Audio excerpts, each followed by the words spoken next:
जी, तो हम बात कर रहे थे कि नेबरिंग ग्रुप पार्टिसिपेशन जब भी होगी तो कॉन्फ़िगरेशन जो है वो रिटेन्ड रहेगी, और ये एक एविडेंस होता है कि नेबरिंग ग्रुप पार्टिसिपेशन जो है वो हो रही है। जब भी किसी न्यूक्लियोफिलिक सब्स्टिट्यूशन रिएक्शन के अंदर कॉन्फ़िगरेशन खुद को रिटेन कर रही है तो इट मीन्स के नेबरिंग ग्रुप पार्टिसिपेशन हो रही है। यहाँ पे मैंने 2 ब्रोमोप्रोपेनोइक एसिड लिया हुआ है और इसका R एनंटियोमर है। इसकी न्यूक्लियोफिलिक सब्स्टिट्यूशन यानी इसकी हाइड्रोलिसिस करवाई हुई है, जिसके नतीजे में जो है वो लैक्टिक एसिड फॉर्म होता है। तो हमने स्टार्टिंग मटीरियल है वो R एनंटियोमर है और जो प्रोडक्ट बन रही है वो भी R एनंटियोमर है, यानी जो न्यूक्लियोफाइल है वो एक्जेक्टली उस जगह पे आके उसी पोजीशन पे आके लग रहा है जहाँ पे लिविंग ग्रुप था, यानी लिविंग ग्रुप फ्रंट पे है तो न्यूक्लियोफाइल आके फ्रंट पे लग रहा है। तो इसका मतलब कि कॉन्फ़िगरेशन जो है वो खुद को रिटेन कर रही है, और कॉन्फ़िगरेशन का खुद को रिटेन करने का मतलब यह है कि यहाँ पे नेबरिंग ग्रुप पार्टिसिपेशन हो रही है। कैसे, लेट्स सी।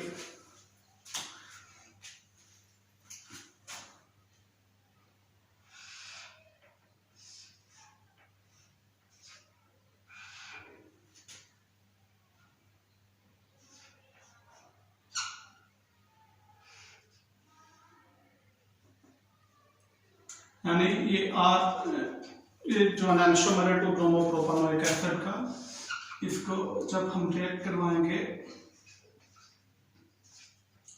इसकी जब हाइड्रोलिसिस करवाई जाएगी बेसिक मीडियम के अंदर, तो कुछ ये वाली चीज बनेगी।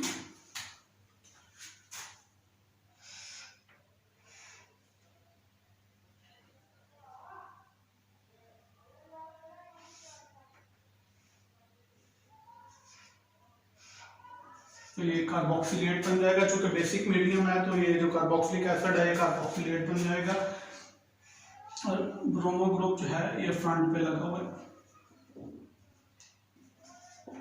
अब यहाँ पे सिल्वर का रोल समझें कि सिल्वर +1 जो यहाँ पे हम यूज कर रहे हैं ये लुईस एसिड है, और ये +1 सिल्वर जो है ये कोऑर्डिनेट करेगी इस ब्रोमीन के साथ, ब्रोमाइड के साथ। तो इसका फायदा ये होगा कि ये असिस्ट करेगी लिविंग ग्रुप को लीव करने में, यानी सिल्वर का बेसिकली यहाँ पे रोल जो है वो ये वाला है कि ये कोऑर्डिनेट करती है इस ब्रोमो ग्रुप के साथ। इससे ब्रोमो ग्रुप जो है वो पॉजिटिव चार्ज आ जाता है, मतलब अब इसको लीव करना जो है वो ईजी है।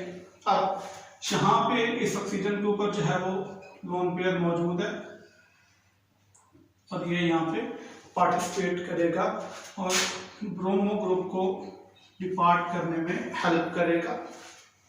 यानी अब आपके पास, जैसे हमने पीछे भी बात की ये वाली, कि जब नेबरिंग ग्रुप पार्टिसिपेशन होती है तो हमेशा एक साइक्लिक इंटरमीडिएट जो है वो फॉर्म होता है। जैसे यहाँ पे आप देखें,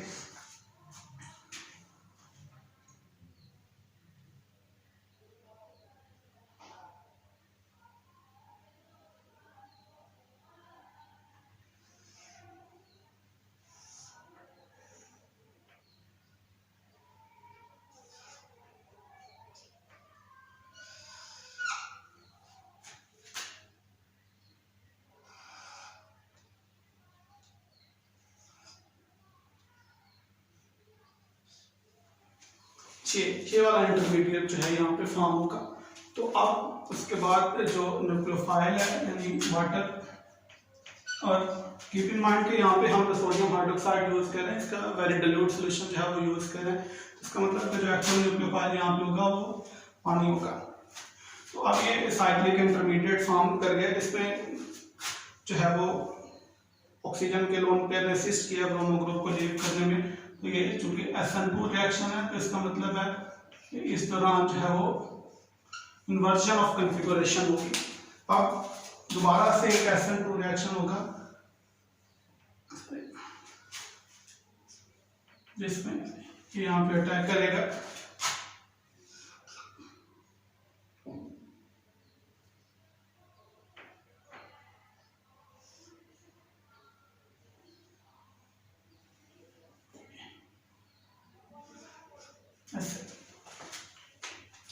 और इसका फाइनल रिजल्ट जो है वो ये निकलेगा।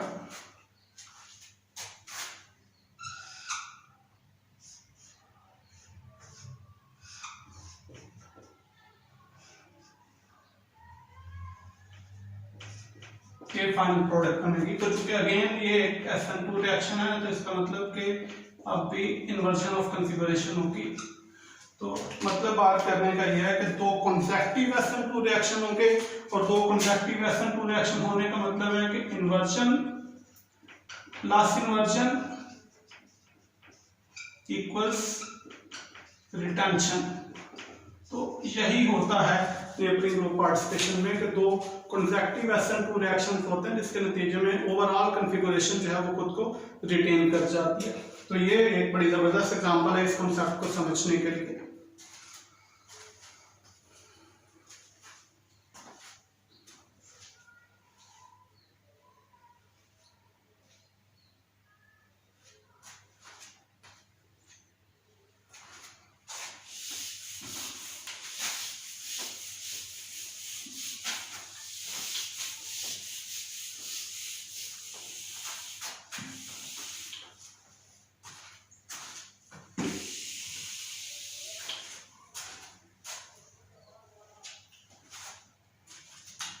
चलें अब हम ये बात करेंगे कि किस तरह के ग्रुप जो है वो पार्टिसिपेट करते हैं।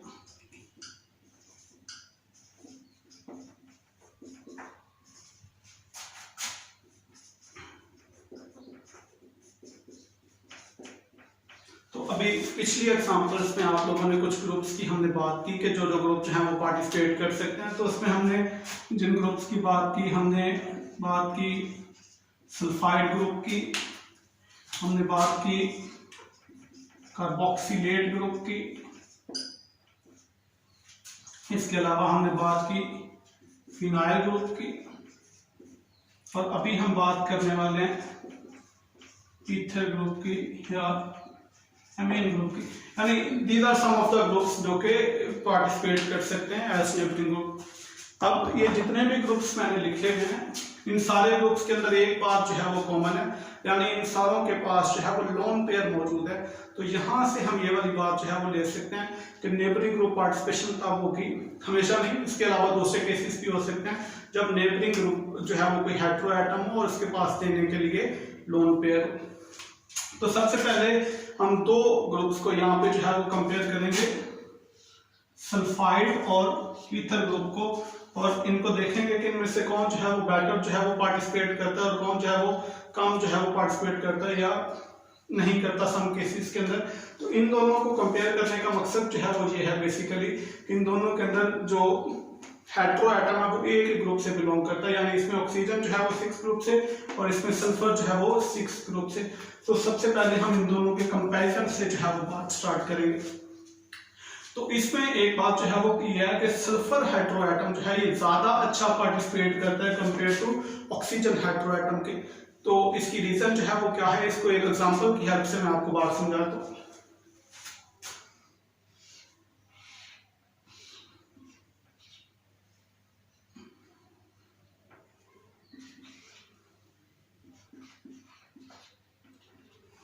अब यहाँ पे देखें कि जो नेबरिंग ग्रुप पार्ट जो है उसमें सल्फर हेटेरो एटम जो है वो मौजूद है, इसके ऊपर लोन पेयर मौजूद है। ये एग्जांपल हमने स्टार्ट की थी जब हमने पहला लेक्चर नेबरिंग ग्रुप के मतलब जो है वो पढ़ा।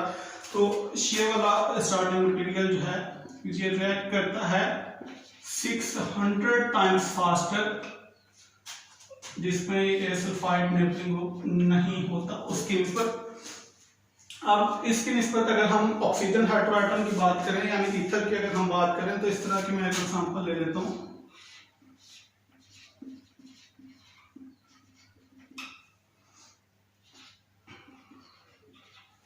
ये तो ये वाला जो है स्टार्टिंग मटेरियल ये 4 टाइम्स स्लो रिएक्ट करता है कंपेयर टू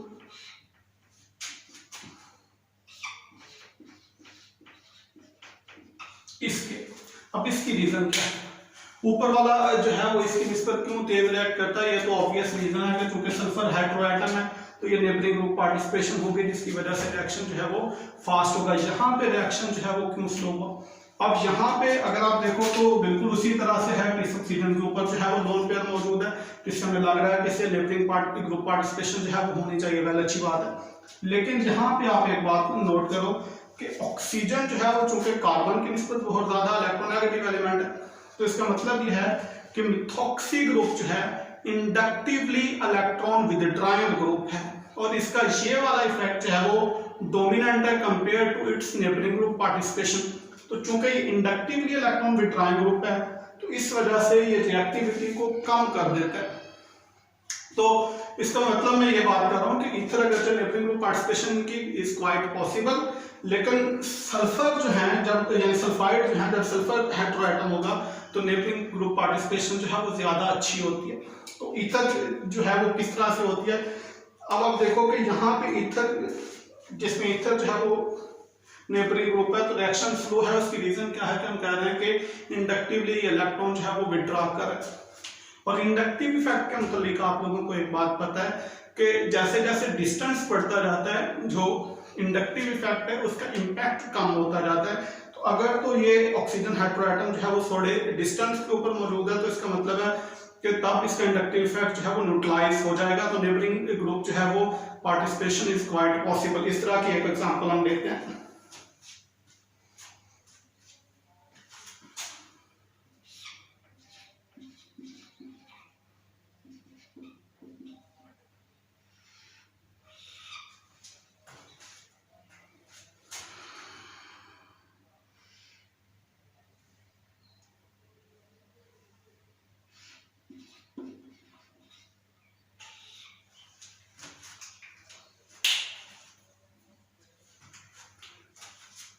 अब इसमें आप देखो कि जो मिथॉक्सी ग्रुप है उसका डिस्टेंस हमने जो है वो थोड़ा ज्यादा कर दिया, और डिस्टेंस ज्यादा होने से आप हमको पता है कि ये होता है कि इंडक्टिव इफेक्ट का इम्पैक्ट जो है वो कम हो जाता है। तो इस हिसाब से यहाँ पे नेबरिंग ग्रुप जो है उसकी पार्टिसिपेशन होनी चाहिए through 5 membered intermediate 5 membered cyclic intermediate. इसकी वजह से इसका रेट ऑफ रिएक्शन जो है वो ज्यादा होना चाहिए। और फिगर जो है वो यही वाली बात आपको बताते हैं कि ये वाला जो स्टार्टिंग मटेरियल है ये 4000 टाइम्स फास्टर रिएक्ट करता है कंपेयर टू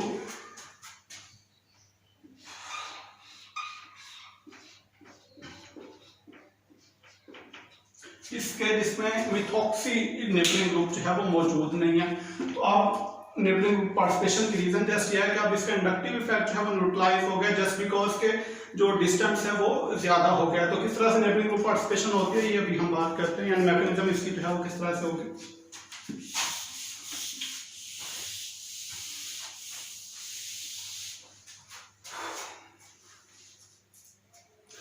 यहाँ पे रिएक्शन जो है वो प्रोसीड करेगा formation of 5 membered cyclic intermediate. 5 membered intermediates हैं आर क्वाइट पॉसिबल।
ये लिविंग ग्रुप जो है वो पे लीव कर जाएगा। ये जो है वो इंटरमीडिएट बनेगा 5 मेंबर्ड इंटरमीडिएट। अब जो भी न्यूक्लियोफाइल होगा वो अब इस कार्बन के ऊपर जो है वो अटैक करेगा और ये बॉन्ड जो है वो इस ऑक्सीजन के ऊपर शिफ्ट हो जाएगा। मिसाल के तौर पे हम यहाँ पे उसी अल्कोहल को जो है वो न्यूक्लियोफाइल के तौर पे यूज कर लेते हैं।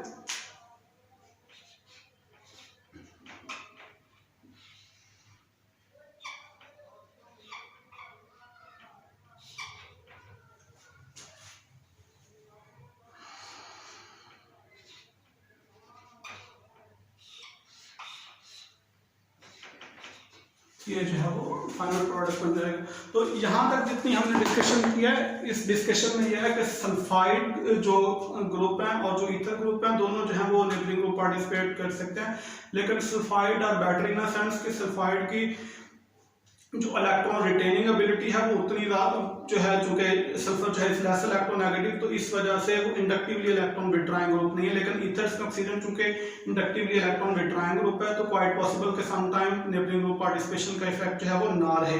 लेकिन अगर डिस्टेंस बढ़ा दिया जाए, जैसे इस केस में हमने बात की, तो डिस्टेंस बढ़ने से जो इंडक्टिव इफेक्ट है वो न्यूट्रलाइज हो जाएगा, तो neighbouring group participation becomes quite possible, जैसे कि यहाँ पे इस रिएक्शन में आपको नजर आ रहा है। अच्छा जी, जितने नेबरिंग ग्रुप अब तक हमने डिस्कस किए हैं उन सारों के अंदर एक बात कॉमन थी कि एक हेटेरोएटम जो है वो नेबर में मौजूद था, जिसके ऊपर लोन पेयर जो है वो किसी ना किसी जगह में मौजूद था। तो क्या हमेशा जो है वो लोन पेयर की प्रेजेंस जो है वो लाजमी है नेबरिंग ग्रुप पार्टिसिपेशन के लिए? इसका आंसर है नो। नेबरिंग लोन पेयर के अलावा कुछ और तरह से भी नेबरिंग ग्रुप पार्टिसिपेशन जो है वो हो सकती है। मसलन एक नेबरिंग ग्रुप पार्टिसिपेशन के लिए यह है कि अगर कार्बन कार्बन डबल बॉन्ड हो तो वहां पे नेबरिंग ग्रुप पार्टिसिपेशन जो है वो मौजूद है। इस तरह की एक एग्जांपल जो है वो अपन डिस्कस कर लेते हैं।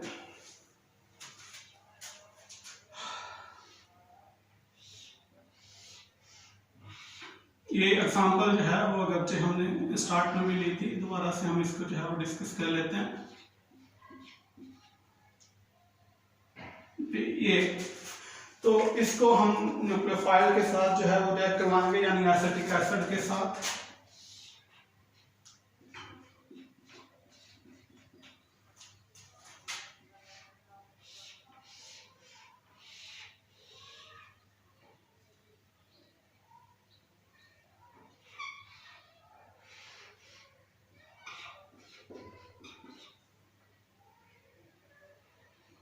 और स्टार्ट में जब हमने नेबरिंग ग्रुप पार्टिसिपेशन का पहला लेक्चर लिया था, उसमें हमने ये वाली बात डिस्कस की थी कि अगर ये वाला डबल बॉन्ड यहाँ पे मौजूद ना हो तो रिएक्टिविटी जो है वो इसकी निस्बत जो है वो काफी स्लो होती है। तो इसका मतलब कि ये डबल बॉन्ड जो है यहाँ पे असिस्ट कर रहा है रिएक्टिविटी को, जिससे इसकी एक तो रिएक्टिविटी बढ़ रही है और दूसरी बात आप यहाँ पे नोट करोगे जो कॉन्फ़िगरेशन है वो भी रिटेन्ड रही है। तो कॉन्फ़िगरेशन रिटेंशन का सीधा मतलब यह है कि नेबरिंग ग्रुप पार्टिसिपेशन जो है वो हो रही है। अब ये नेबरिंग ग्रुप पार्टिसिपेशन किस तरह से होती है ये हम बात कर लेते हैं।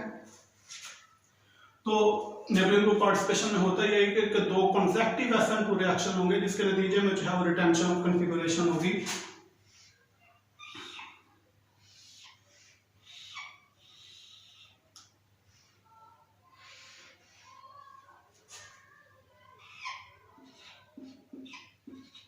यानी यहाँ पे ये वाला कार्बन कार्बन डबल बॉन्ड जो है वो असिस्ट करता है टॉसिलेट, जो बहुत अच्छा लिविंग ग्रुप है, उसको लीव करने में। तो ये एक SN2 रिएक्शन हो गया। इस रिएक्शन के नतीजे में इस तरह का साइक्लिक इंटरमीडिएट फॉर्म होगा।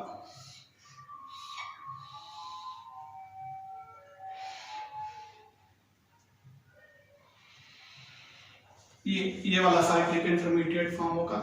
इस बात को आप मॉलिक्यूलर ऑर्बिटल की टर्म्स में भी समझ सकते हो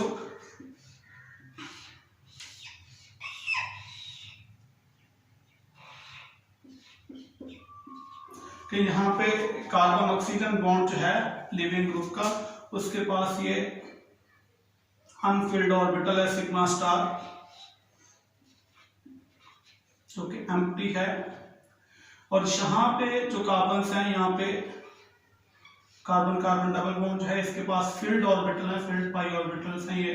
तो ये अपने इलेक्ट्रॉन जो है वो इस ऑर्बिटल के अंदर जो है वो पुट कर सकते हैं, जिसकी वजह से नेबरिंग ग्रुप पार्टिसिपेशन पॉसिबल। मैं दोबारा बोलता हूँ कि ये कार्बन ऑक्सीजन सिग्मा बॉन्ड जो है, इसके पास एक जो ल्यूमो है, lowest unoccupied molecular orbital sigma star, वो एम्प्टी ऑर्बिटल है, और ये इस कार्बन कार्बन डबल बॉन्ड के फील्ड ऑर्बिटल के साथ अलाइंड है, जिसकी वजह से ये ऑर्बिटल अपने इलेक्ट्रॉन इस ऑर्बिटल के अंदर पुट कर सकते हैं, जिससे इस तरह का साइक्लिक इंटरमीडिएट जो है वो फॉर्म होगा। अब जो एसिटिक एसिड जो न्यूक्लियोफाइल है वो आप यहाँ पे अटैक करेगा, बॉन्ड जो है वो वापस शिफ्ट हो जाएगा। अगेन ये SN2 रिएक्शन होगा और ओवरऑल इफेक्ट इसका ये है के inversion plus inversion equals retention, यानी ओवरऑल जो है वो इसमें जो कॉन्फ़िगरेशन है वो खुद को रिटेंट रखती है। एसीटेट उसी डायरेक्शन में आगे लगता है जिस साइड पे टॉसिलेट ग्रुप जो है वो लगा हुआ था। तो अब कितनी आप लोगों को बात की समझ आई है, इसको चेक करने के लिए एक एग्जांपल, एक क्वेश्चन आप इसको समझ लो, वो मैं आपके साथ डिस्कस करता हूँ।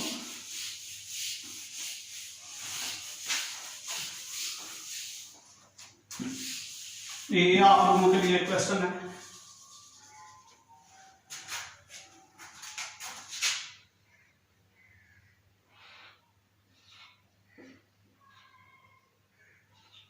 क्या यहाँ पे नेबरिंग ग्रुप पार्टिसिपेशन मौजूद है, पॉसिबल है? ये क्वेश्चन है, इसको आप अपने अपने तौर पे जो है वो सॉल्व करें।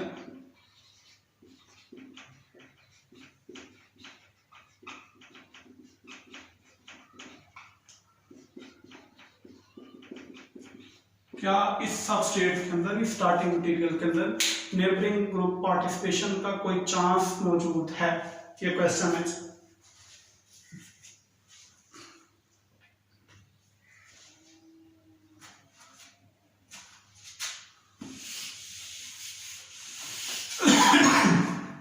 फाइनली हम एक एग्जांपल लेंगे जिसमें फिनाइल नेबरिंग ग्रुप है, यानी अब तक हम जो है वो कार्बन कार्बन डबल बॉन्ड को डिस्कस किया, जिसमें एक एग्जांपल अभी हमने लिया। अब हम इस तरह का carbon carbon double bond discuss करेंगे जिसमें फिनाइल जो है वो नेबरिंग ग्रुप होता है।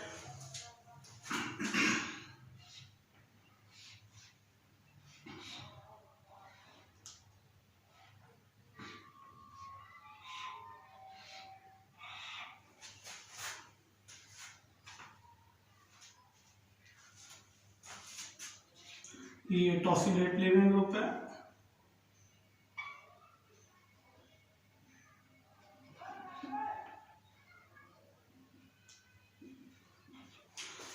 तो यहाँ पे नेबरिंग ग्रुप पार्टिसिपेशन अगेन जो है वो पॉसिबल है, क्योंकि बीटा कार्बन के साथ जो है वो बेंजीन रिंग जुड़ी हुई है, और बेंजीन रिंग जुड़े होने का मतलब यह है कि नेबरिंग ग्रुप पार्टिसिपेशन जो है इज क्वाइट पॉसिबल। तो अगेन इस स्टार्टिंग मटेरियल को अगर एसिटिक एसिड के साथ जो है वो रिएक्ट करवाया जाए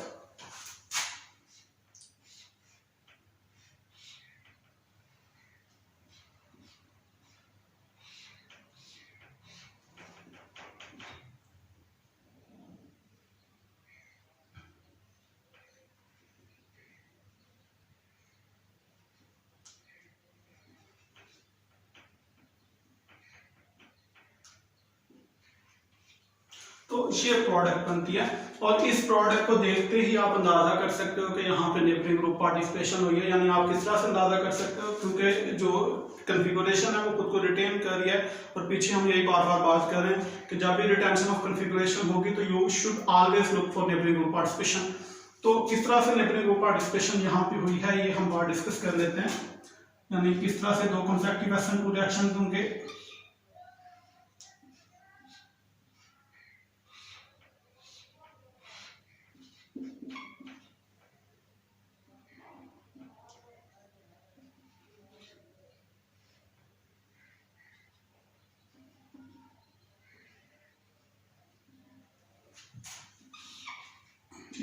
तो पहला SN2 रिएक्शन जो होगा ये इंट्रामॉलिक्यूलर होगा, जिसमें फिनाइल ग्रुप का यानी बेंजीन रिंग का ये कार्बन कार्बन डबल बॉन्ड जो है वो यहाँ पे इलेक्ट्रॉन पुट करेगा, और ये लीविंग ग्रुप जो है वो लीव कर जाएगा। यानी आपके पास इस तरह का साइक्लिक इंटरमीडिएट फॉर्म होगा।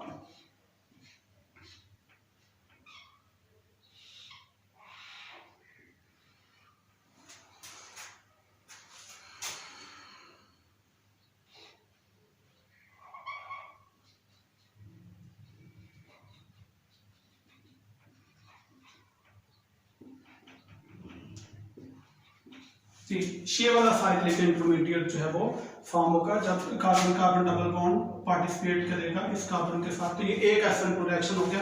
अब दो कॉन्वेक्टिव SN2 रिएक्शंस होते हैं चूंकि, तो अब जो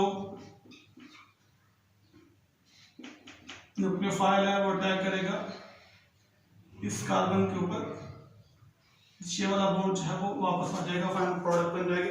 यहाँ पे आप एक बात जो है वो देख सकते हो, आप इसको ट्राई कर सकते हो कि ये न्यूक्लियोफाइल चाहे इस कार्बन के ऊपर अटैक करे चाहे इस कार्बन के ऊपर अटैक करे, दोनों चूंकि सिमेट्रिकल है इंटरमीडिएट, तो दोनों जगहों पे अटैक जो है वो पॉसिबल है। लेकिन अटैक चाहे इस जगह पे करे चाहे इस जगह पे करे, प्रोडक्ट के ऊपर जो है वो कोई असर नहीं पड़ेगा। आप इसको ट्राई कर सकते हो।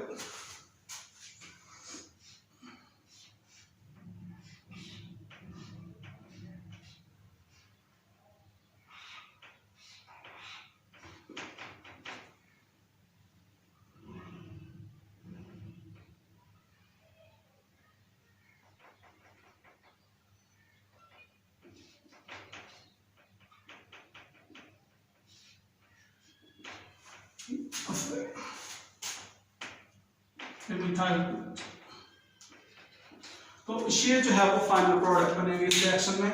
और अगेन आप नोट कर सकते हो कि चूंकि दो कंसेक्टिव SN2 रिएक्शन हो रहे हैं, so there is overall retention of configuration. तो आप कंक्लूड करते हैं हम चीजों को, हम कहते हैं कि जब भी नेबरिंग ग्रुप जो है वो मौजूद होता है जो कि बीटा कार्बन के साथ या इवन उससे भी फारदेस्ट जो है वो हो सकता है, जब वो पार्टिसिपेट करता है यानी असिस्ट करता है लिविंग ग्रुप को लीव करने में, तो दो कंसेक्टिव SN2 रिएक्शन होते हैं। अब नेबरिंग ग्रुप पार्टिसिपेशन जब भी होगी तो दो चीजें हमेशा होंगी, एक तो ये कि रेट ऑफ रिएक्शन जो है वो ज्यादा होगा, रिएक्शन ज्यादा तेजी से होगा, और दूसरा चूंकि दो कंसेक्टिव SN2 रिएक्शन हो रहे होते हैं, inversion plus inversion means overall retention of configuration. So neighbouring group participation जब भी होगी कॉन्फ़िगरेशन जो है वो रिटेन्ड रहेगी। तो ये कुछ बातें थी जी नेबरिंग ग्रुप पार्टिसिपेशन के मुतालिक। Thank you.